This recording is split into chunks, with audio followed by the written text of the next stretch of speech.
우리가 어떤 사람을 구원한다 이렇게 말을 할 때는 그 사람을 큰 위기나 어려움에서 건져내는 것을 말합니다. 어떤 사람이 강에 빠져서 급류에 휩쓸려 내려갈 때 그 사람을 건져내거나, 또 불붙는 집에서 밖으로 나오지 못하는 사람을 건져내거나, 또 집이 무너져서 깔려있는 사람을 구출하는 것은 전부 다 구원하는 것입니다. 근데 어떤 사람들은 구원의 필요성을 못 느끼는 사람들이 있습니다.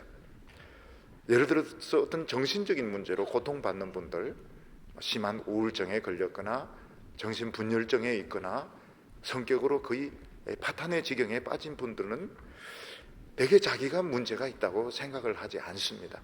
남들이 다 문제고 나는 괜찮다고 생각을 하게 되는데, 이럴 때는 도와주고 싶지만 본인이 도움을 받으려고 하지 않습니다. 그러다가 이런 분들이 도움을 요청할 때가 있습니다. 그때는 잠을 자지 못해서 자살 충동을 느끼고 자살을 기도하게 되었을 때, 내가 이렇게 하면 죽겠구나.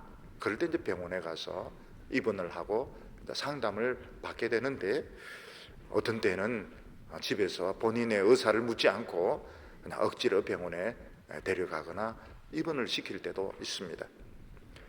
또 죄에 빠졌지만 본인은 전혀 구원의 필요를 못 느끼는 사람들이 있습니다. 예를 들어서 매춘부가 되었다든지 또는 조직폭력배가 되었지만 본인은 전혀 문제를 못 느끼는 사람들이 있습니다. 그래서 미국에서는 초등학교 프로그램 중에 조직폭력 그런 조직에 들어가지 못하도록 이렇게 홍보하는 이런 프로그램이 있습니다. 그래서 경찰 아저씨라든지 혹은 도우미들이 와서 이야기를 하는데, 주로 이런 조직폭력배에 있었던 여자들이나 남자들이 와서 아이들에게 이야기를 합니다. 옛날에는 문신도 하고 막 주먹질도 하고 이럴 때는 굉장히 멋있는 줄 알았는데, 알고 보니까 이게 굉장히 나쁜 거더라. 그런데 코치 선생님이나 또 교회 선생님이 계속적으로 권면하고 또 상담하고 이래서 내가 겨우 빠져나오게 되었는데, 여러분들은 절대로 누가 조직폭력에 들자 해도 들지 말라고 이렇게 하면서 그 어린 아이들에게 서약을 받는 이런 시간이 있습니다. 그런 사람들이 이제 뭐라고 이야기하는가 하면, 만약 그 코치 선생님이나 주일학교 선생님이 나를 거기서 건져내지 않았더라면 내가 아마 마약을 팔다가 총에 맞아 죽었든지, 아니면 내가 사람을 죽이고 감옥에 종신형을 살 뻔했는데, 그 선생님들이 끈질기게 나를 설득해서 내가 이런 정상적인 생활을 살게 되었다, 이런 이야기하는 것을 볼 수가 있습니다. 기독교를 믿지 않는 사람들에게 가장 이해가 되지 않는 것 중에 하나가 무엇인가 하면, 나는 지금 이렇게 멀쩡하게 지금 잘 살고 있는데 왜 자꾸 구원이 필요하다고 말하는가, 그게 이해가 안 되는 것입니다. 나는 지금 결혼생활 잘하고 있고 직장생활 잘하고 있는데, 나는 지금 굳이 나쁜 짓을 지금 하고 있는 거 아닌데 왜 기독교인들은 자꾸 구원이 필요하다고 말하는가? 왜 멀쩡한 사람을 자꾸 지옥 간다고 위협을 주는가? 이런 의심이, 이게 잘 이해가 안 되고, 또 기독교인들도 그게 참 설득시키는 게 참 어렵습니다. 지금 잘 살고 있는데, 좋은 직장에 있는데 왜 그 사람에게 또 구원이 필요할까? 그것은 원래 우리의 모습을 몰라서 그런 것입니다. 원래 우리 인간의 모습은 지금과 비교되지 않는 너무나도 아름답고 거룩한 모습이었습니다. 창조의 꽃이었고 천사보다도 훨씬 더 존귀한 그런 사람들이었습니다. 근데 지금 우리가 지금 잘 살고 있다고 하는 것이 하나님의 눈에는 어떻게 비치는가 하면 조직폭력배가 되고 매춘배가 되었지만은 전혀 문제를 못 느끼고 살아가는 사람과 같은 것입니다. 그래서 하나님께서 우리를 구원하는 이런 과정은 굉장히 어렵고 복잡한 과정입니다. 왜 그런가 하면 우리 모든 사람들은 사실은 구원의 필요성을 느끼지 못하고 있습니다. 구원의 필요를 느끼지 못하는 사람을 구원하는 것보다 더 어려운 것은 없습니다. 우리 인간은 지금 이렇게 잘 살고 있는데, 공부도 잘했고 지금 좋은 직장을 가지고 있고 지금 잘 살고 있는데 왜 구원이 필요한가? 왜 하나님을 꼭 믿어야 되는가? 바로 이것이 기독교를 이해하는데 제일 어려운 문제인 것입니다.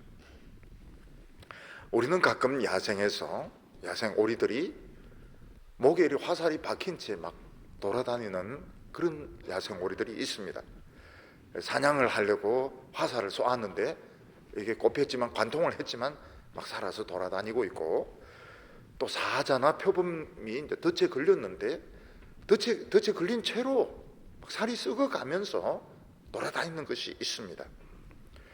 또 코끼리 같은 경우에는 기후가 변해가지고 그 지역에 살 수가 없습니다. 그런데도 그냥 계속 거기에 이제 있으려고 할 때에 결국은 정부에서나 동물학자들은 그 동물들이 동의를 얻지 않고 그냥 일방적으로 처리를 할 수밖에 없습니다.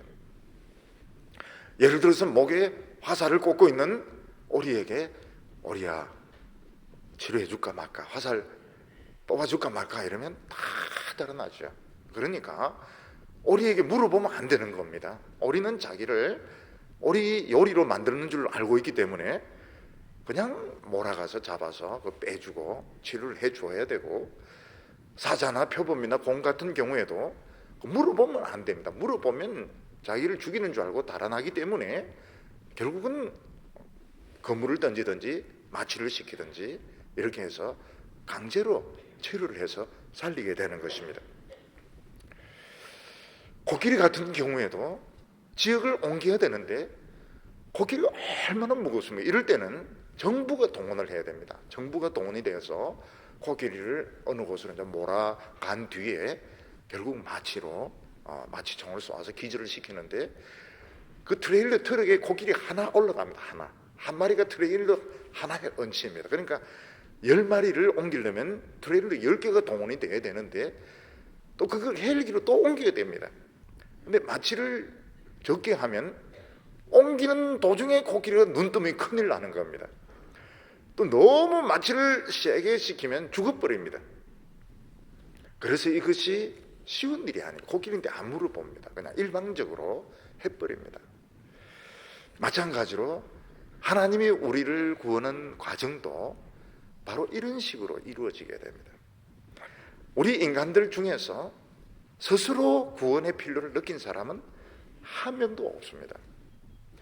우리는 몸에 이 죄의 사슬을 막 감고 살이 썩어 들어가고 있고 죄의 화살이 관통이 되어 가지고 죽어가고 있으면서도 구원의 필요를 느끼지 못하고 있습니다. 나는 왜 내가 구원받아야 되느냐? 내가 지금 이렇게 잘 살고 있는데, 내가 지금 이렇게 만족감을 누리고 있는데 내가 왜 구원이 필요하다느냐? 왜 멀쩡한 사람을 자꾸 지옥 간다고 불안한 마음을 주느냐? 그래서 자발적으로 하나님을 믿을 사람 사실 없습니다.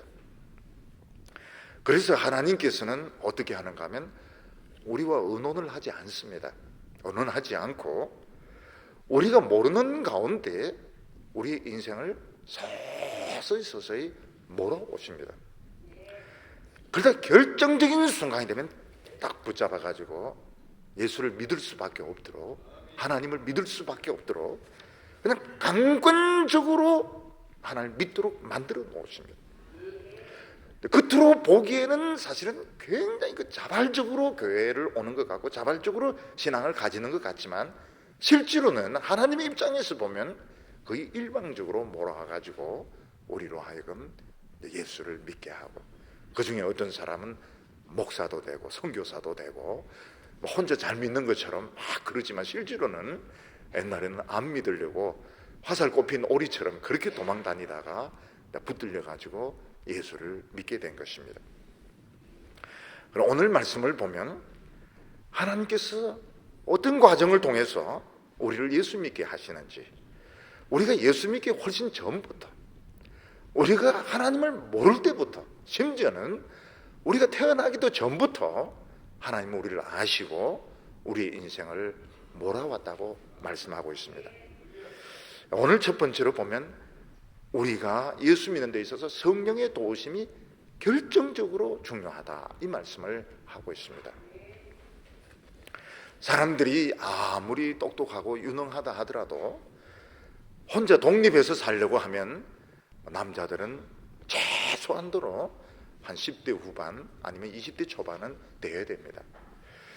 요즘은 얼마나 인간이 약해지게 되는가 하면 30이 돼도 독립을 못하는 사람들이 많습니다. 부모에게 도움을 받아야 되는 사람들이 많습니다. 근데 짐승들도 이렇게 보면 참 놀라운 것이, 그 사자나 표범이 그렇게 무섭고 못됐고 이런데도 자기 새끼들에게는 한없이 자비롭고, 그 새끼들은 또 어미를 겁을 안 냅니다. 막 파고 들어와서 젖을 빨아먹고 막 이런 것을 보면 참 이 모성애라고 하는 거, 본능이라고 하는 것은 참 놀랍다 하는 것을 알게 됩니다. 근데 짐승들도 보면 이 장애로 태어나면 못 키웁니다. 자기가, 짐승들은 태어날 때 최고로 중요한 게 딱 일어서야 됩니다. 사슴이나 말이나 소나 딱 태어나면 처음에는 땅에 툭 떨어지지만 자기 발로 딱 일어서면 이제 사는 것이고, 계속 이제 못 일어서면 부모도 사실은 살릴 수가 없습니다. 전에 어떤 이런 사슴 같은 이런 그 짐승을 보니까, 텔레비전에서 보니까 워낙 많은 떼가 이동을 하니까 이 새끼가 어미를 이제 놓친 것입니다. 그래서 자기 어미 비슷한 사람인데 파고 들어가 젖 먹으려고 하니까 벌써 냄새가 틀리니까 뿔로 탁탁 받아가지고 쫓아내는 겁니다. 이 새끼는 죽게 되었습니다. 자기 어미가 아니면 절대로 이 새끼를 안 받아주는 겁니다. 그리고 이 새끼는 그 무리에서 떨어져 가지고 이제 혼자 비실거리면서 죽으려고 하다가 어미를 딱 만난 거예요. 어미가 그 새끼 소리를 기억을 하는 겁니다. 그래서 둘이 만나가 막 뛰고 막 핥아주고 막 난리를 치는데 얼마나 감동적이고 막 눈물이 막 나려고 하는데, 참 놀라워요. 근데 사람은 아이들이 장애로 태어나도 살려냅니다. 부모가 살려냅니다. 우리 교회도 보면 살 수 없는 이런 아이들이 엄마가 또는 부모가 막 사색인결단회가 덤벼들어가지고 살려낸 그런 경우들이 많이 있습니다. 근데 우리에게는 또 다른 부모님이 계십니다. 그분이 뭔가 하면 우리 영혼을 만드신 하나님이 계십니다. 우리가 이 육체적으로 사람 구실을 하려면 정말 그 부모님의 도움이 너무너무 필요한데, 우리 영혼이 살려고 하면, 우리 영혼이 인간 구실을 하면 이 하나님의 도우심, 하나님의 축복이 너무너무 필요한데, 우리는 마치 조산을 당해서 태어난 어린아이와 같고 또 중병에 걸린 어린아이와 같아서 하나님을 알지 못하는 것입니다. 우리 스스로 살 수가 없는 것입니다.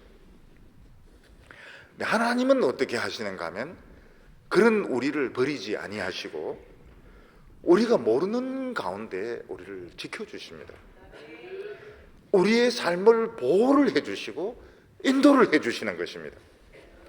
오늘 말씀 26절을 보면 이와 같이 성령도 우리 연약함을 도우시나니 우리가 마땅히 기도할 바를 알지 못하나 오직 성령이 말할 수 없는 탄식으로 우리를 위하여 친히 간구하시느니라. 이 세상에 태어나면 무조건 숨을 쉬어야 됩니다. 아기가 태어나면 숨을 쉬어야 되는데 숨을 안 쉬면 큰일 납니다. 그래서 산부인과 의사나 간호사는 아기들 엉덩이를 막 때려가지고 울게 만듭니다. 어떤 애들은 안 울어요. 안 울고 이제 시간이 좀 지연이 됐습니다. 나중에 보면 뇌가 좀 다친 것 같아요. 자폐아가 돼가지고 크면서 고생을 많이 합니다. 부모도 고생하고 아이도 고생 많이 하고 태어난 그 순간 아이가 숨을 쉬어야 되는 것입니다. 울어야 되는 것입니다. 마찬가지로 우리 인간들은 숨을 쉬어야 됩니다. 우리가 이 숨을 쉬는 것이 뭔가 하면 기도하는 것이고 은혜를 받는 것입니다. 아기들은 태어나자마자 엄마 젖을 막 빱니다. 못 빨면 안 돼요. 못 빨면 이제 넣어줘야 되는데 자기가 막 빨아야 됩니다. 빠는 것보다 더 중요한 것이 뭔가 하면 숨을 쉬어야 됩니다. 기도를 해야 되는 거예요. 하나님의 백성들에게서 기도는 이 숨 쉬는 것과 같습니다. 숨 쉬는 것 같이 항상 기도해야 되고 항상 은혜를 공급받아야 되는데 마치 뇌 손상된 아이처럼 스스로 호흡을 못하는 겁니다. 거의 대부분의 사람들은 스스로 기도를 못합니다. 그러면은 하나님은 어떻게 하십니까? 성령님을 통해 가지고 인공호흡을 시켜주는 겁니다. 인공호흡을. 우리는 모르는 가운데 굉장히 긴 세월을 인공호흡하면서 살아온 사람과 같습니다. 우리는 기도할 줄도 모르고 나에게 뭐가 필요한지도 모르고 나에게 어떤 어려움이 있는지도 모르는데 성령님께서 옆에서 인공호흡을 시켜줘가지고 우리가 지금까지 예수 믿을 때까지 살아오게 된 것입니다. 그래서 우리의 마음이 너무 악해지지 않도록, 나중에 예수 믿는 사람들 보면 굉장히 못된 짓 하다가 믿는 사람도 있지만 좀 착한 사람도 좀 많습니다. 그리고 무슨 이 자살 같은 거 하려고 하면 이상하게 딱 이 길이 막히는 겁니다. 이상하게 자살하기가 싫어진다든지 갑자기 죽는 게 무서워진다든지 날씨가 추워서 못 죽겠다든지 이런 식으로 해서 고비를 넘기게 되고 또 누구를 죽이려고 막 불지르려고 씩씩거리다가도 그런 찬스를 놓쳐가지고 큰 죄에 안 빠질 때가 많습니다. 우리는 모르지만 성령님께서는 우리를 보호하고 계셨던 것입니다. 어떤 사람은 예수의 예자도 모르고 하나님의 하자도 모르고 그냥 정신없이 살아오는데도 성령님은 우리를 대신해서 숨을 쉬도록 이렇게 우리 생명이 끊어지지 않도록 지켜주셨던 것입니다. 근데 성령님께서 이렇게 기도를 해주는 사람의 특징이 뭔가 하면 어느 순간부터 이 내면적인 이 갈급함이 자꾸 생기게 됩니다. 그게 무엇인가 하면 학교를 다니도 만족이 안 되고 직장 생활을 해도 만족이 안 되고 연애를 해도 만족이 안 되고 뭔가 좀 영원한 진리를 듣고 싶고 뭔가 내 자신이 누군지 알고 싶은 그런데 갈급한 마음이 막 들게 됩니다. 그 중에 어떤 사람은 막 운동권에 빠집니다. 운동권에 빠져가지고 한참 헤매다가 나오는 사람들도 있습니다. 저도 이 대학교 1학년 때 이 영적인 갈급함이 심했습니다. 그래서 그때는 이제 불교에서 유명하다는 사람이 지금하고는 좀 많이 틀립니다. 그때는. 그래도 이제 그런 사람이 쓴 책이 좀 인기가 있었습니다. 성철 스님 그 앞에 있습니다. 성철 스님 앞에 유명한 고성이 있었습니다.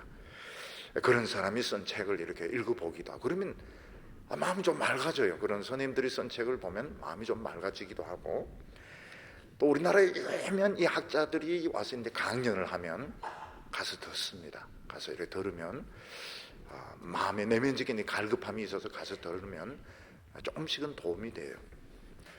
그렇지만 이 마음이 갈급함이 없어지지가 않습니다. 이게 이제 계속되고 이 점점 심해지게 됩니다. 그래서 이 성령님께서 계속 이렇게 기도하는 사람, 인공호흡을 시켜주는 사람의 특징이 무엇인가 하면 교회는 안 나가지만 자꾸 마음속에 내면적인 이런 갈급함이 있는 겁니다. 그리고 이제 그런 사람에게 특징이 뭔가 하면 옆에서 누군가가 자꾸 권면을 합니다. 교회 한번 가보라고. 안 가죠. 쉽게 안 가죠. 내가 그렇게 만만한 사람인가? 쉽게 안 갑니다. 그래도 자꾸 권면하는 사람이 있게 됩니다.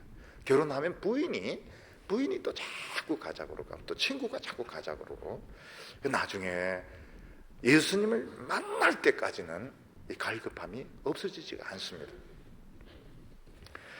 제가 서울에서 이 청년들 이제 사역을 할 때 공장이라든지 은행이라든지 캠퍼스 이런 데 소그룹을 많이 만들었습니다.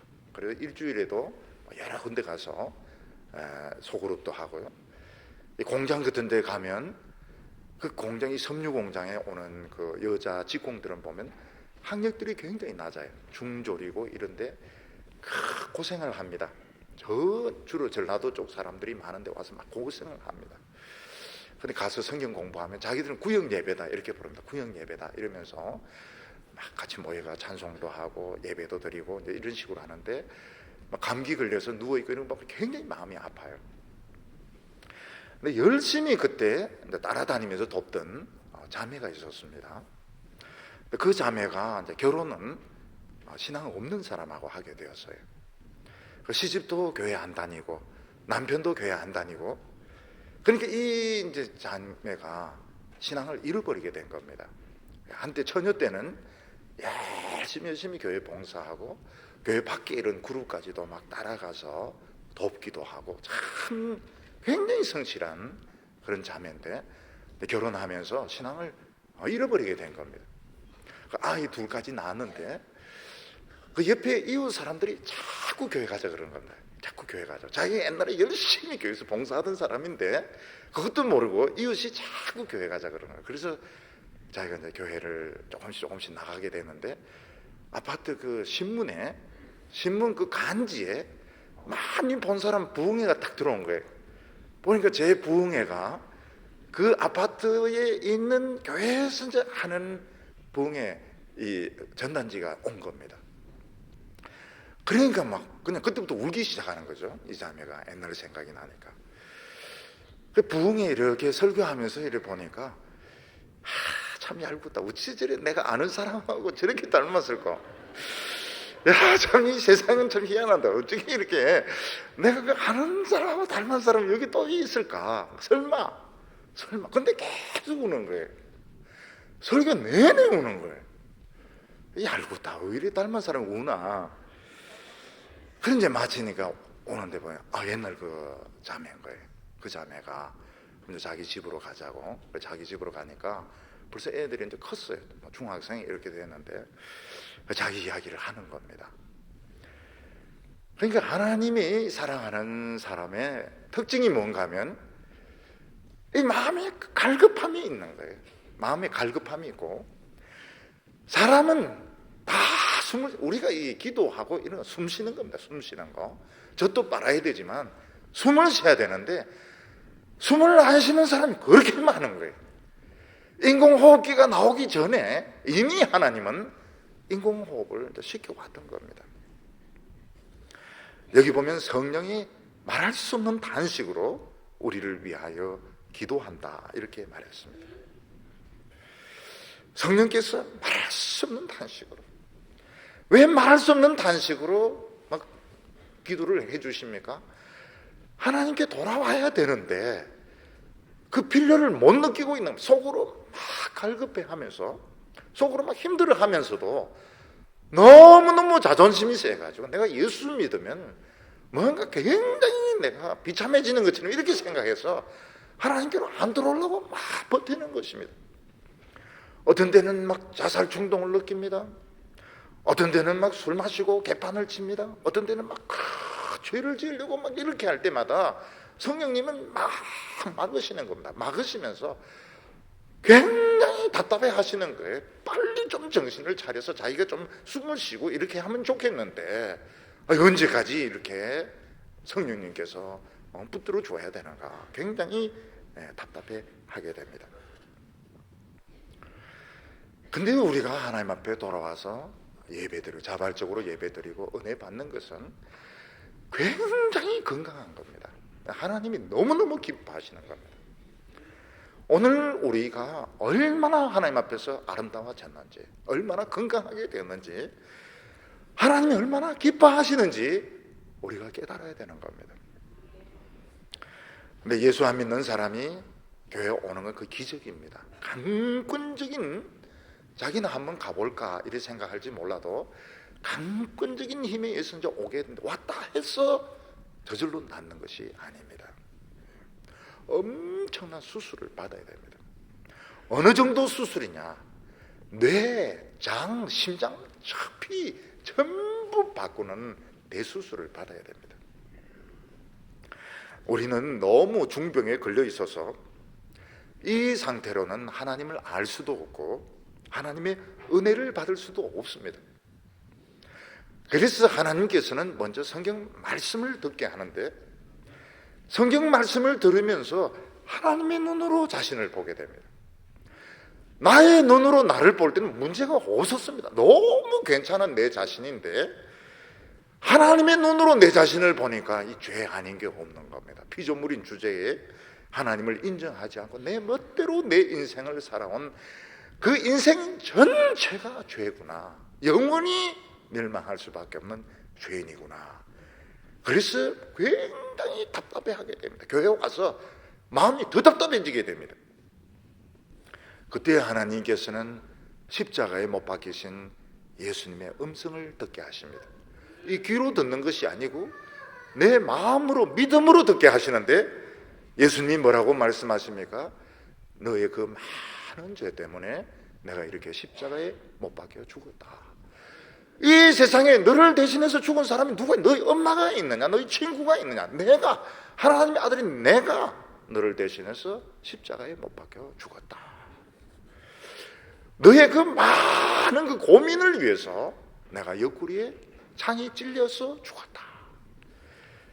그때 이게 믿어집니다. 전에는 안 믿어지는 것이 믿어지는데, 마치 그 예수님이 눈앞에 십자가에 못 박혀 달려 있는 것처럼 굉장히 생생하게 믿어집니다. 믿습니다. 예수여, 당신이 내 죄를 대신하여 죽은 것을 믿습니다. 고백하는 순간 예수님이 십자가를 통해서 내 죄를 싹 다 빨아가십니다. 그리고 하나님의 그 은혜를 내 속에 집어넣는데 완전히 새 사람으로 만들어 주십니다. 내 뇌, 피, 심장, 이걸 전부 다 바꾸어서 우리를 새 사람으로 만들어 주시는 것입니다. 이게 우리가 예수 믿는 과정입니다. 이렇게 돼야 예수를 믿는 것입니다. 오늘 두 번째로 우리가 예수를 믿을 때 어떻게 되느냐 하는 것입니다. 우리가 예수 믿는다고 하는 것은 마치 그 중환자로 태어난 아기가 수술을 받아가지고 이제 자기 힘으로 이제 숨을 쉬기 시작합니다. 자기 입으로 먹기 시작하는 것입니다. 그러니까 예수를 믿고 나면 어떻게 하면 그때부터 이제 숨을 쉬기 시작하는데, 기도를 이제 하기 시작합니다. 길게 잘하게 이렇게는 못하지만 뭔가 자관 하나님을 부르고 뭔가 이제 기도를 하기 시작하고 뭔가 이제 먹기 시작합니다. 하나님의 말씀을 자관 조금씩 먹기 시작합니다. 이건 기적이죠. 전에 우리나라에 어떤 아기가 식도가 없습니다. 식도가 없으니까 이 아기는 한 번도 음식을 입으로 먹어본 적이 없습니다. 병원에서 큰 수술을 해가지고 식도를 만들어 주었습니다. 얘가 처음으로 자기 입으로 음식을 먹었습니다. 이게 우리나라 전체적으로 큰 기쁜 일이 되었습니다. 저 아기가 스스로 처음으로 음식을 먹었다. 엄청난 일이죠. 우리가 예수 믿기 전에는 인공호흡을 시켜주던 그런 어린 환자처럼 스스로 숨을 쉴 줄 모르고 스스로 빨 수가 없습니다. 그런데 육체는 점점 커져가는 거예요. 문제는 이겁니다. 스스로 숨도 못 쉬고 스스로 음식도 못 빠는데 덩치는 자꾸 커지는 겁니다. 우리가 예수를 믿을 때 예수님이 십자가에 못 박힌 것이 너무너무 생생하게 믿어지면서 난 믿습니다. 나는 예수 믿는 당신을 믿습니다. 믿어집니다. 이럴 때 우리는 이제 그때부터 숨을 쉬기 시작합니다. 기도를 하기 시작하는데, 어떤 사람은 막 얼마나 기도를 하고 싶었던지 막 며칠 동안 아버지, 하나님을 막 아버지라 부르면서 막 며칠 동안 막 기도만 하는 사람이 있습니다. 그리고 이제 이런 사람은 성경의 맛을 알게 됩니다. 성경을 읽습니다. 자기가 성경을 사서 읽기 시작하고, 그런데 설교를 들을 수가 있습니다. 오늘 우리 한국 교인의 제일 심각한 문제, 이 들을 능력이 없어요. 설교를 못 듣습니다. 그래 많은 설교가 있고 그래 많은 목사님이 있지만 설교를 들을 능력이 없습니다. 못 듣고 있습니다. 그런데 한번 수술을 받은 사람은 알기 시작합니다. 설교를 들어요. 우리가 예수를 믿게 되면 하나님은 어떤 축복을 주시는가 하면 그 사람이 지금까지 지은 모든 죄를 하나님이 다 가져가 버립니다. 여기서 이제 죄라고 하는 것은 행동도 포함이 됩니다. 말도 포함이 됩니다. 생각도 포함이 됩니다. 이 세상에서 아무리 똑똑하고 훌륭한 사람이라 하더라도 죄 없는 사람 아무도 없습니다. 이걸 이제 감추고 있다가 어느 순간은 이게 폭발이 되는 것입니다. 그래서 예수 안 믿고 오래 살면서 돈이고 권리고 언젠가는 이게 터지게 돼 있습니다. 언젠가는 이 속에 있는 정욕과 탐욕이 결국은 터지게 돼 있습니다. 그걸 감춰놓고 있다가 세상에서 그게 폭로가 될 때도 있지만 세상에서 폭로되는 것은 너무 적습니다. 다 하나님의 심판대 앞에 이제 가면 양심이 눈을 번쩍 뜨게 됩니다. 그 전에는 양심을 이제 죽여놓았습니다. 막 아주 센 수면제를 먹여가지고 양심을 죽여놨는데 하나님의 심판대 앞에 가면 양심이 눈을 번쩍 떠가지고 그 사람이 지은 죄를 막 고래고래 괌지르면서 전부 다 뜯습니다. 전부 다 뜯습니다. 자기 자신이 전부 다 뜯을게 돼 있습니다. 그때 얼굴을 못 들죠. 야, 세상에서 저렇게 성스러운 줄 알았는데 알고 보니까 막 정말 더럽고 못되고 치사한 놈이구나. 막 얼굴을 못 들고 자기 스스로 지옥에 갈 수밖에 없는 것입니다. 근데 예수 믿는 사람들은 없습니다. 죄가 없어요. 죄 없음 딱 판단이 내려져 있습니다. 그게 얼마나 위대한지 모릅니다. 지금 여기서는 막 별거 아닌 거 가지고 막 학벌 가지고 큰 소리 치고 직책 가지고 큰 소리 치지만 결국은 죄입니다. 죄 있느냐 없느냐로 판가름 나는 것입니다. 지금 여기서도 아무리 자기가 똑똑해도 죄가 있는 사람은 꼼짝을 못합니다. 하나님 앞에서는 죄가 있느냐 없느냐로 영원한 운명이 결판이 나게 되는데 분명히 죄 지었습니다. 분명히 죄도 지었고 부끄러운 짓도 많은데 없어요. 왜냐하면 예수님의 피가 다 닦아버렸습니다. 예수님의 피가 다 가져가 버린 겁니다. 근데 더 놀라운 것이 무엇인가 하면 예수 믿는 사람 마음속에 하나님이 성령을 주시는 겁니다. 이 성령이란 분은 무슨 에너지나 어떤 정신이 아니고 성부 성자와 똑같은 하나님이십니다. 하나님의 영이 우리 믿는 사람 속에 들어옵니다. 죄가 없어야 들어옵니다. 그래서 죄 씻음 받는 것이 그렇게 중요한 것입니다. 성령님은 이 우주의 모든 아름다운 것을 다 만드신 분이 성령님이십니다. 신앙이 없는 사람 중에서도 참 위대한 연주자들도 있고 굉장히 훌륭한 화가들도 있습니다. 이것도 다 성령님이 주신 겁니다. 성령님의 특별 은사나 아니면 특별 은사는 우리 예수 믿는 사람 마음속에 일으키는 것이 특별 은사고 일반적으로 위대한 소설을 쓰게 한다든지 다 성령의 은사에 속하는 겁니다. 근데 우리 예수 믿는 사람에게는 그런 음악을 연주하거나 그림을 그리거나 작품을 만드는 것이 아니고 우리 안에 들어와서 우리 내면을 치료하기 시작합니다. 우리 인간이 타락하고 난 뒤에는 우리 속 사람이 독약을 몇 사발 마신 것처럼 오장육부가 다 녹아버렸습니다. 중화상을 입어가지고 형체를 알 수 없을 정도로 사람들이 속사람은 다 망가져 있습니다. 그렇게 속이 괴로우니까 술을 마시는 겁니다. 속이 그렇게 괴로우니까 욕을 하는 거예요. 누군가를 미워하지 않고는 못 견디는 거예요. 왜냐하면 오장육부가 다 뒤틀려져 있으니까요. 저는 어떤 분은 보니까 하루에 꼭 한 명씩 미워해야 직성이 풀리는 분이 있습니다. 그래서 월요일은 누구를 미워하고, 화요일은 누구를 미워하고, 토요일은 누구를 미워하고, 일요일은 교회 갔다 온 놈 미워하고, 이런 식으로. 왜냐하면 누구 한 명을 꼭 미워해야 되는 겁니다. 왜냐하면 자기 속이 불편하기 때문에 누군가를 미워하지 않으면 견디질 못하는 겁니다. 사람이 중화상을 입으면 어떻게 됩니까? 이 피부가 막 오그라들게 됩니다. 그럼 이제 이식을 이렇게 해야 되는데, 어떤 때는 뭐 죽은 사람 피부 떼가 붙여놓기도 하고, 막 굉장히 그 고통스러운 이런 성형 수술을 여러 차례 하게 됩니다. 우리나라에도 보면 뭐 책으로 소개되고 신문에도 난 그런 자매가 있는데, 자동차 사고로 불이 붙어가지고 막 얼굴과 전신에 심한 화상을 입었습니다. 원래는 참 아름다운 얼굴이었는데 형체를 알아볼 수 없을 정도로 많이 이렇게 상하게 되었습니다.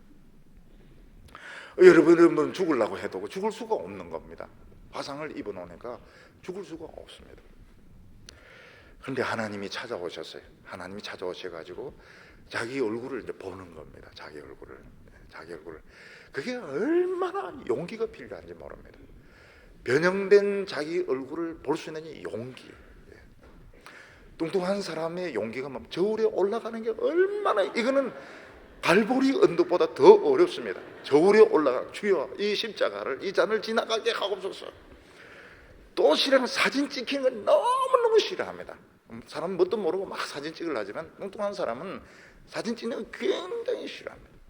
또 여기서 저기서 움직이는 거 너무 싫어합니다. 엉덩이를 이렇게 밀고 가지 않습니까? 근데 자기 그 얼굴을 봐요. 거울에서 자기 얼굴을 보고 자기 이름을 부릅니다. 자기 이름을 부르고 사랑한다 이렇게 이야기하고요. 요즘은 얼마나 사람들이 외모를 꾸미는 시대입니까? 얼마나 자기 그 스펙, 얼마나 자기의 그 외모, 학벌, 얼굴, 생김새 얼마나 따지고 난리를 칩니까? 근데 그런 화상을 입고서도 참 당당하게 자기 이름을 부르고 트위터에 올리고 자기를 사랑한다 이야기하고, 참 위대하죠. 정말 위대하죠. 우리나라는 이런 청년들이 있는 겁니다. 이런 청년들이 몇 명이 있어요. 이런 걸 보면 얼마나 하나님이 이 한국을 사랑하느냐. 이 젊은 여성이 그런 거 보면 진짜 위대합니다. 어른들도 보면 막 얼굴이 막 이상해지고 이러면 막 죽으려고 이렇게 하는데, 그 젊은 여성이 그걸 극복을 한다는 건 굉장히 위대한 겁니다. 죄가 우리 인간에게 끼쳐놓은 결과는 정말 끔찍합니다. 우리 속 사람을 완전히 비틀어지게 만들었고, 완전히 꼬이게 만들었고, 완전 무감각하게 만들어 놓았습니다.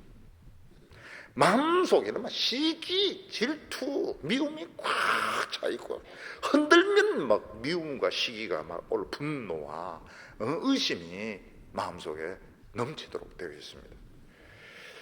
근데 성령님께서 우리 속에 오시면은 하나님에 대한 감각이 이제 살아나게 되는데, 제일 먼저 이 부끄러운 감정, 수치심이 살아나게 됩니다. 오늘 현대인들은 보면 수치심이 없습니다. 부끄러움이 없어요. 뭔가 자기가 잘못한 것이 덜 통해나면 더 큰 소리 친다. 누가 나에게 돌을 던지게, 또 성경을 인용을 해가면서 얼마나 얼굴이 붉어지니까 푸르축축하게 되면서 막 화를 냅니다. 누가 이렇게 잘못을 지적해서 감사합니다, 제가 잘 몰라, 이런 사람은 없습니다. 이런 사람은 없고, 네가 뭔데 내인데 이래라 저래라 하느냐, 막 울고라 막 화를 냅니다. 이게 왜냐하면 감정이 죽어서 그렇습니다. 저는 우리 교회에 어떤 그 여자 집사님 무슨 말을 그러는데 얼굴이 빨개지는 거예요. 근데 저 그 색깔을 한 20년 만에 처음 보는 겁니다. 이 색깔이 남아있었구나, 이 분홍색, 이 살색이 남아있었구나. 그걸 본 적이 없거든요. 저는 서울에 있으면서, 그럼 서울 사람 다 싫어할지 모르겠는데, 부끄러워하는 이런 색깔을 본 적이 없어요. 근데 이 시골에 오니까, 이 촌에 오니까 그 색깔, 오래전에 잃어버렸던 그 색깔이, 제가 이 마음속에 굉장히 신선한 충격을 받았습니다. 이런 감정이 남아있구나, 이런 게 부끄러움이 남아있구나, 굉장히 놀랐습니다. 오늘 사람들은 남이 불행해지는 것에 대해서는 무감각합니다. 텔레비 방송에서 20명이 죽었다, 30명이 죽었다, 끔짝짝짝, 그거밖에 안 죽었어? 좀 더 죽지? 그 사람들이, 그걸 누가 미워하는 사람이 있으면 진실로 그 사람이 없어지기를 바랍니다. 교회 안에서 서로 싸우면 서로 없어지기를 바랍니다. 여러분, 그게 살인 아닙니까? 살인이라는 게 딴 게 아니거든요. 없어지기를 바라는 게 그게 살인. 얼마나 사람의 마음이 잔인해졌는지 모릅니다. 눈물이 없습니다. 눈물 흘릴 때는 막 분해서 막 하는데 그 눈물이 없어요. 사람이 분해서 울 때는 눈물도 씁쓸하다고 합니다. 눈물도. 근데 성령님이 내 속에 오시면 감정이 막 살아나기 시작합니다. 옛날에 살아온 거 생각하면 부끄러워, 진심으로 부끄럽습니다. 정말 부끄러움을 느낍니다. 아름다운 것을 보면 아름답다는 생각이 듭니다. 저건 정말 아름답구나, 저건 정말 멋지고 아름답구나. 작은 것에 대해서 굉장히 감사한 마음이 생기게 됩니다.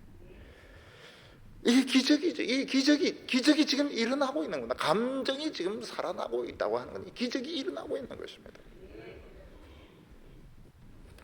요즘 사람들이 좋은 학교 나오고 만족하고 멋진 외모 가지고 만족하는 것은 사실은 자기 최면에 빠지는 것입니다. 이런 명문 학교에 다니는 학생들, 본인들은 모르지만 그게 사실은 취해서 다니는 것입니다. 서울대학교라든지 무슨 좋은 대학교 다니는 사람들이 물론 겸손하게 공부 열심히 하는 사람도 있지만 그 학교 이름이 주는 그게 좀 취해 있는 겁니다. 좀 도취돼가 있는 거예요. 텔레비전 탤런트 보고 잘생겼다 이러면서 저 사람은 좌우대칭이 딱 맞아. 자기 도치입니다. 그게 자기 도치. 대칭이 다 맞죠. 그런데 막 텔레비전 탤런트들 막 좋아하면 자기가 그래 되나요? 좋아한다고 살게 되나요? 아니거든요. 근데 그냥 좋아하는 거예요. 스스로 좋아해가지고 그냥 자기 도취에 빠지는 것입니다. 중국 서안에 가니까요, 막 쇼를 하는데 굉장했습니다. 굉장히 막 무의들이 다리를 끄떡끄떡 들고 뒤로 딱 제치는데 막 허리가 딱 붙어버려요. 그리고 막 하늘에서 막 왔다 갔다 하고 춤추는 사람들이 왔다 갔다 하고 막 불이 팍 붙고 말이죠. 여기가 정말 당나라구나. 다음날 가보니까 아무것도 없어요. 다음날 가보니까 공중에 뭐 철사줄 몇 개 붙어 있고 불 나오는 구멍이 있고 막 아무것도 없는 거예요. 정말 이 환상에서 밤에는 막 그렇게 멋있던지 낮에 와 보니까 정말 아무것도 없어요. 그냥 무대 장치인 겁니다. 오늘 사람들은 외모를 보고 저 사람 멋지다, 저 사람 성공했다. 한꺼풀 벗기고 보면 안에 진짜 괴물이 들어앉아 있는 겁니다. 괴물. 오늘은 괴물이 너무 많아요. 교회도 이 큰 교회는 사실은 괴물로 만들어 놓은 것도 많이 있습니다. 우리 인간의 심각한 문제는 이걸 못 보는 거예요. 지금 막 미칩니다. 외모를 날씬하게 하려고 막 허리가 가늘어지고 막 붙어버리면 더 좋아요. 막 스펙, 학교 그 이름 지금 도취돼 가지고 지금 그 피부는 매끄러운데 그 안에 막 정무심, 시기심, 막 비틀어져 있는 이를 가지고 살아가고 있는 겁니다.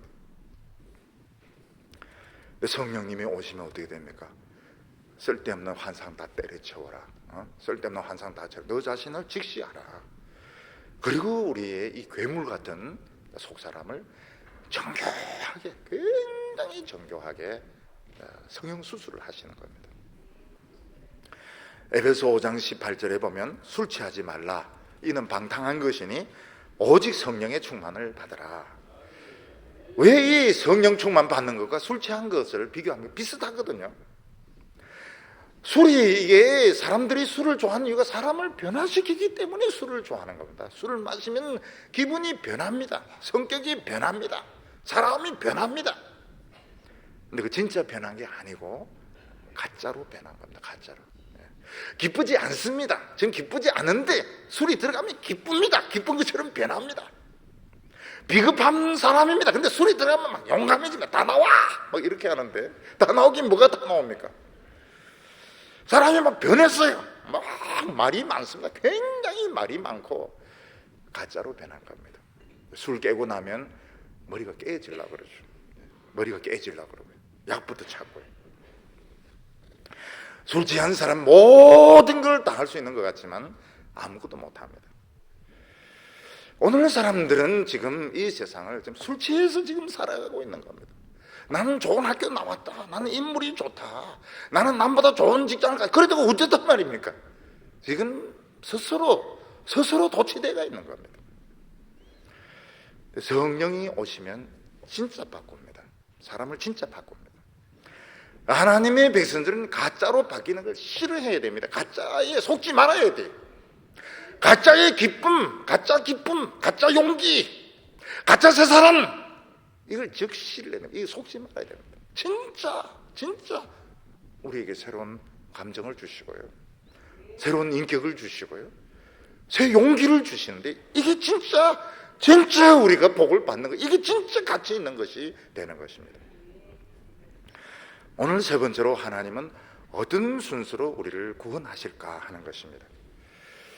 조금 전에도 예를 들었습니다마는 야생오리가 목에 화살을 꽂고 있을 때 의사가 부른다고 해서 옵니까? 절대로 오지 않습니다. 더 달아나게 됩니다.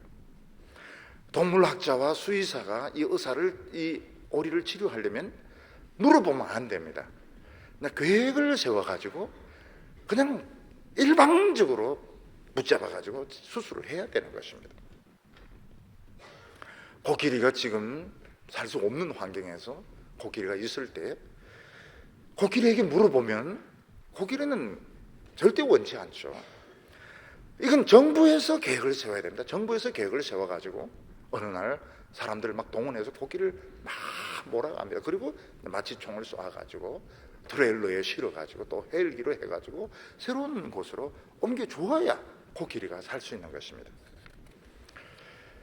마찬가지로 우리는 하나님을 모르고 하나님을 믿을 필요를 못 느끼고 있습니다. 목에는 지금 활이 박혀 있고 살은 지금 탄저병으로 썩어가고 있는데 우리는 문제를 전혀 못 느끼는 것입니다. 우리는 괜찮아요. 우리는 굳이 구원받을 필요를 못 느끼는 것입니다. 하나님은 어떻게 하십니까? 우리의 의사를 물어보지 않습니다. 우리가 모르는 동안에 서서히 우리 인생을 멀어오셔가지고 어느 한순간 마취총을 딱 쏴가 기절을 시키면서 결국은 수술을 해버리는 겁니다. 28절에 보면 우리가 알거니와 하나님을 사랑하는 자 곧 그 뜻대로 부르심을 입은 자들에게는 모든 것이 합력하여 선을 이루느니라. 하나님은 이 세상 사람들 중에 어떤 사람을 사랑하셨습니다. 그래서 그런 사람들을 부르셨다고 말씀하고 있습니다.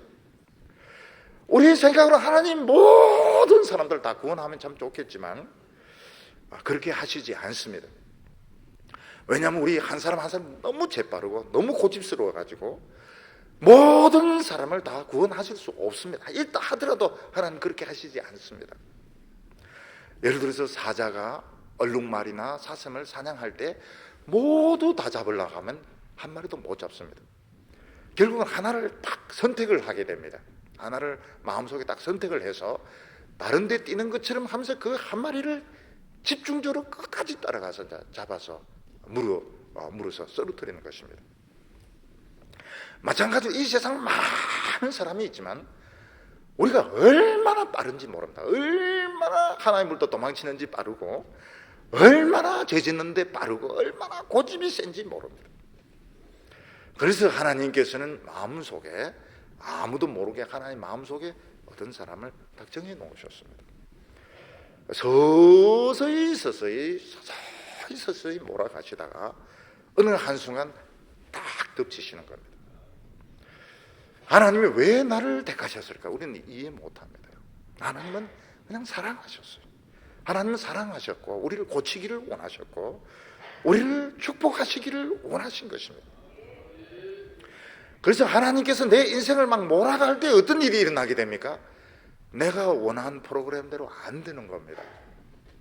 어떤 분은 자기는 이제 문학을 하고 싶었는데 집이 망하는 바람에 대학을 진학을 하지 못하고 은행원이 된다든지, 어떤 사람은 법대를 가서 고시 공부를 하고 싶었는데 공대를 가게 된다든지, 자기 그런 거 하고 의사와 상관없이 막 일이 막 이렇게 되는데 나중에 가서는 결국은 예수를 믿도록 하나님께서 몰아가시는 겁니다.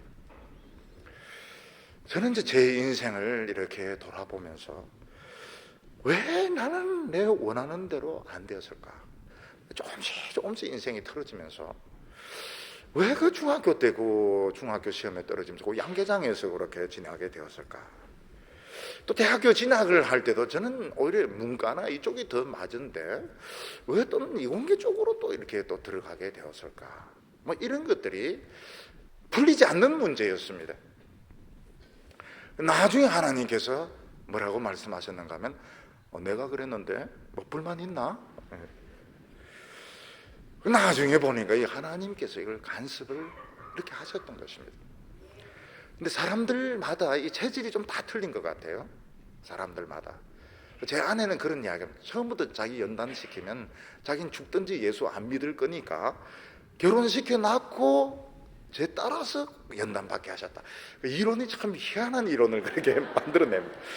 그냥 혼자 전혀로 막 결혼 안 하면서 하나님 막 닭달질하면 자기는 정신병 드니까 하나님이 불쌍해가지고 결혼부터 딱 시켜 놔놓고 남편하고 같이 합동으로 합력해서 선을 이루도록, 그러니까 이 이론이 이제 많이 나오게 되는 겁니다. 비성경적인 이론이 많이 나오게 됩니다. 근데 보니까 이게 틀림이 없어요. 이게 내 원하는 대로 안 풀린 이유가 하나님이 간섭을 하셨던 겁니다. 그래서 저는 우리 성도들에게 자기 인생을 자기가 책임지려 하지 말라는 겁니다. 자기가 책임지려고 하니까 정신병이 걸리는 겁니다. 내 인생 지금까지 살아온 거 아무도 책임 못 집니다. 하나님이 책임질 수밖에 없습니다. 왜 하나님은 그렇게 하실까? 오늘 예수 믿고 은혜 받고 하나님 앞에 아름다운 사람들이 되도록, 우리는 겉으로 막 스펙을 만들고 세상에서 참 좋은 자리에 가고 남들로부터 좋은 게 이게 술 취한 거래. 이게 엉터리야. 이게 엉터리. 그 속을 들어가 보면 이게 전부 자기 술 취해서 지금 자아도취 나르시시즘이 빠져 있는 거라고. 하나님께서 그런 쪽으로 인도를 안 하십니다.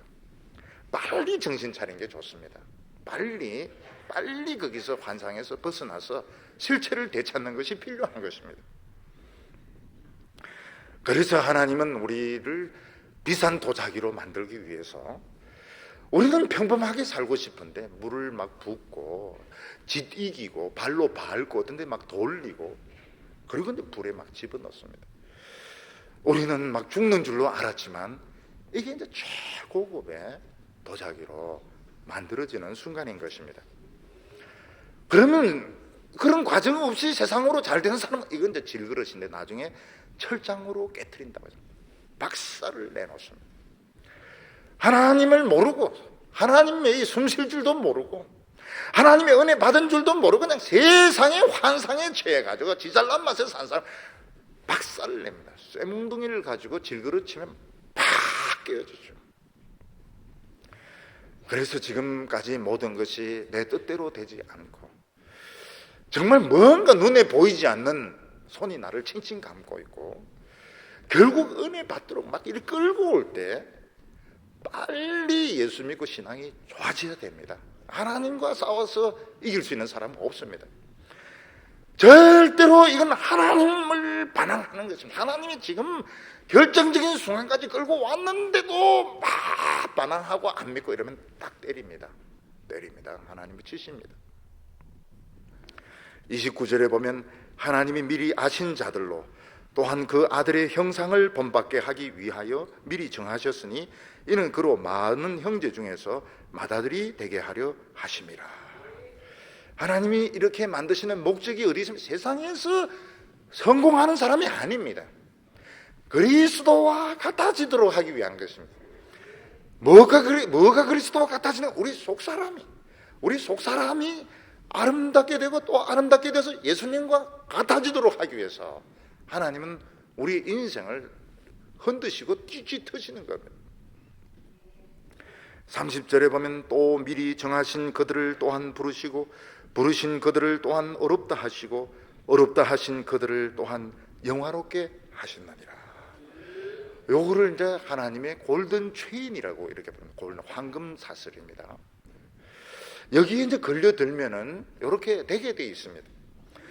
하나님은 미리 정하신 그들을, 하나님은 우리가 태어나기 전부터, 아주 오래 전부터 하나님 우리를 알고 계셨습니다. 하나님 우리를 택하셨습니다. 소설가 박경리 씨 보면 자기 중심 인물들이 머릿속에 다 있습니다. 마찬가지로 하나님의 계획 속에 우린 다 있었습니다. 하나님께서는 우리가 태어나기도 전에 어머니 뱃속에 있을 때 하나님 우리를 이미 아시고 하나님의 백성으로 택하셨습니다. 물론 우리는 이 세상에 태어나서 하나님 모르고 열심히 우상을 섬기기도 하고 또 절에 가서 막 탑돌이 하기도 하고 그리고 못된 짓은 다 골라서 하지만은 하나님께서는 그때도 우리와 함께 계셨습니다. 큰 사고로부터, 큰 위험으로부터 하나님 우리를 지켜주고 계셨습니다. 근데 우리는 그걸 모르고 터널을 긋고 있었습니다. 우리는 캄캄한 터널을 그냥 정신없이 정처없이 우리는 긋고 있었던 것입니다. 그때도 하나님은 우리 옆에 있었습니다. 그래서 우리가 과거를 이렇게 돌이켜보면 누군가 나를 위해서 기도한 것 같고 누군가 옆에 있었던 것 같은 생각이 드는데 주님이 있었던 것입니다. 어떤 사람은 지하 술집에서 막 술 마실 때, 어떤 사람은 막 자살하려고 약을 털어먹으려고 할 때 분명히 누군가 옆에서 막아주시고 지켜주셨습니다. 주님이 그렇게 하신 것입니다. 그리고 어느 한순간 하나님 말씀을 듣게 하시고 마음에 갈급함이 생기게 하시고 예수를 주라고 고백하게 된, 이게 부르시는 겁니다. 하나님이 우리를 어떻게 부르십니까? 말씀을 듣는 자리로 오게 하는 것이 부르시는 것입니다. 하나님이 부르시면 내를 보는 눈이 달라지게 됩니다. 전에는 세상 눈을 가지고 나를 보고 내 눈을 가지고 나를 보는 문제가 없어요. 너무너무 잘생겼습니다. 하나님의 눈으로 보니까 완전히 이거는 괴물인 겁니다. 우리가 말씀을 듣는 것은 부르시는 겁니다. 굉장히 위대한 부르심입니다. 말씀 듣고 예수를 믿는다고 고백하는 순간 모든 오물과 죄와 더러운 것을 싹 가져가십니다. 우리를 어렵다고 하십니다. 이게 의인이 되는 겁니다. 우리 속에 있는 쌓아놓은 그 죄의 덩어리들, 오물투성이들, 그런 그 지금까지 양심을 더럽혔던 것 싹 다 가져갑니다. 그리고 하나님이 인정을 하십니다. 의인이라고 딱 선포를 하십니다. 선고를 내리십니다. 하나님이 어렵다 하시는데 누가 우리와 송사하리요? 그런 말씀이 나오게 됩니다. 하나님의 확정 판결을 냅니다. 어렵다고 인정을 하십니다. 나중에 이 정부에서 무슨 뇌물이니 걸리면 결국은 죄가 있느냐 없느냐로 판가름 나게 됩니다. 돈이 아무리 있어도 유죄면 못 벗어나게 됩니다. 결국 죄가 있느냐 없느냐로 판가름 나는데 하나님은 죄가 없다고 판결을 내리십니다. 그래도 우리 안에는 옛날 안 믿던 그런 성품들이 남아 있습니다. 하나님은 이 세상 살면서 이것을 변화시키십니다. 어떻게 변화시킵니까? 이리 같은 성격을 양으로 변화시킵니다. 이리는 물어뜯습니다. 약한 것을 잡아먹습니다. 양은 잡아먹지 않습니다. 양은 잡아먹을 필요가 없습니다. 양은 먹는 먹이가 틀리고 생존하는 목적이 틀립니다. 이리를 양으로 바꾸십니다. 하나님은 덜포도같이 써서 먹을 수 없는 우리를 최상급 포도나무로, 포도 열매로 바꾸십니다. 무엇으로 그렇게 바뀌지게 됩니까? 진액입니다. 진액. 하나님의 말씀의 진액의 수준에 따라서 달라지게 되는 겁니다. 그리고 잡석과 같은 우리들을 하나님이 연단하셔서 보석으로 만들어 주십니다. 정금으로 만들어 주십니다. 그 세상에서 성공한 게 아닙니다. 세상에서 성공한 이것은 지금 착각을 하고 착시 현상을 느끼고 있는 겁니다. 이거 뭘 잘못 알고 있는 것입니다. 진짜 성공은 내 속이 변하는 것입니다. 잡석과 같은 내 자신이 보석으로 변하는 이게 성공이고, 이리가 양으로 변하는 이게 성공인 것이지, 세상에서 돈 좀 벌고 좋은 학교다, 이게 지금 속고 있는 겁니다. 착시 현상을 느끼고 있는 겁니다. 하나님께서는 이런 사람들을 거룩하게 하시고, 그리고 그런 사람들을 영화롭게 하신다고 말씀하십니다.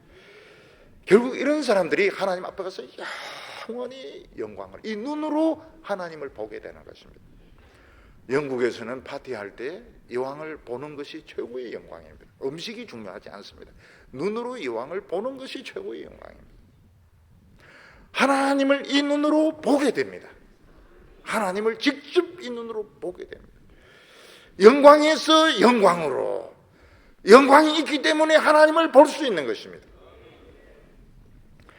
하나님의 잔치에 흠도 티도 없는 이런 모습으로, 천사들보다 훨씬 더 높은 모습으로 천국 잔치에 있게 됩니다. 그런데 이 세상에서 착각으로 살아온 사람들, 야망과 욕심으로 살아온 사람들은 지옥에서 얼마나 뜨거운지, 제발 손가락으로 물 한 방울 찍어서 혀를 좀 서늘하게 해달라 하지만 거절당하게 될 것입니다. 천국에 가지 못한 사람들 세상에 산 그대로 남을 미워합니다. 뒤에서 험담을 합니다. 영원히 표를 가르고 싸우게 돼요. 왜냐하면 이 세상에 사는 것 그냥 그대로 하기 때문에. 지옥은 딴 것도 괴롭지만 영원히 패싸움하고 영원히 저주하고 영원히 미워하고 영원히 잠 안 자고, 지옥에는 잠을 안 자요. 좀 자자 해도 아무도 안 잡니다. 여기서도 안 잤는데 거기서 뭐 잠이 오겠습니까? 우리 성도들은 여기서도 영광을 체험을 하게 됩니다. 성령이 이게 하늘 영광이죠. 성령이 충만하게 임하면서 영광을 체험하고, 예배 드리면서 영광을 체험하고, 찬양을 드리면서 영광을 체험하고, 그러다가 하나님 앞에 갔을 때 영원히 영광 가운데서 흠도 티도 없는 거기서 지금의 감정에 1000만 배, 100만 배 되는 기쁨을 가지고 영원히 하나님 앞에 살게 되는 것입니다. 우리 성도들은 지금 답답하고 힘든 것이 이게 사는 길입니다. 절대로 세상이 주는 달콤한 맛에 속아서는 안 됩니다. 우리 학생들은 물론 열심히 공부를 해서 좋은 학교, 좋은 직장을, 이게 목적이, 이게 성공했다, 내 인생의 목적이다, 이런 소리 하지 마시길 바랍니다. 그건 벌써 자체가 틀려먹은 것입니다. 그리고 막 스펙을 가지고 자기를 화려하게 하려고 그런 생각을 하지 마시기 바랍니다. 그거는 엉터리들이, 없는 사람들이 하는 것입니다. 진짜 있는 사람은 그런 아무것도 필요가 없어요. 오직 그 사람이 예수 그리스도 하나님의 아들처럼 되면 되는 겁니다. 오늘 우리가 성령의 탄식 소리를 들으시기를 바랍니다. 빨리 하나님의 아들의 온전한 모습으로, 오늘도 하나님 앞에서 얼마나 하나님 우리를 사랑하시고 기뻐하는지 생각하고 더 아름다운 모습으로 변하는 저희들 되시기를 바랍니다. 기도드리겠습니다. 거룩하신 하나님 아버지, 우리가 이 세상을 살면서 얼마나 우리 자신에게 쏟고 세상에 쏟고 모든 것이 세상에 다 있는 것처럼 살아오고 있지만, 정말 귀한 축복은 하나님께 다 있는 줄로 믿습니다.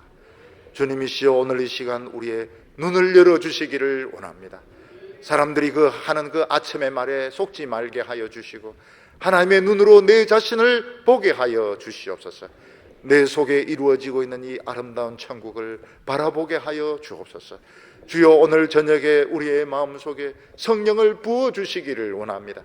하나님의 나라가 임하게 하여 주시옵소서. 영광 가운데 하나님 앞에 담대히 나아갈 수 있도록 축복하여 주시옵소서. 예수님의 이름으로 기도하옵나이다.